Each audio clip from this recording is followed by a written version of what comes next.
ஏன் இந்த பாவங்கள் ஜெகதீஸ்வரா, ஏன் இந்த கோலங்கள் பரமேஸ்வரா, ஏன் இந்த தடுமாற்றம் சர்வேஸ்வரா, ஏன் இந்த அவலங்கள் கங்காதரா. மூன்றாவதாம் உன் கண்ணையே நீர் திறப்பீர் உலகுயவே.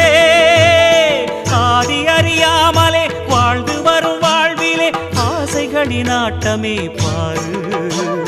வாழ்க்கையில் சாவியும் ஆழியில் வீழ்ந்ததே, வழி என்பதென்ன இனி கூறு. கைலையில் தாண்டவம் ஆடியது போதுமே, பூமியில் நீ வந்து ஆடு, பூமியில் நீ வந்து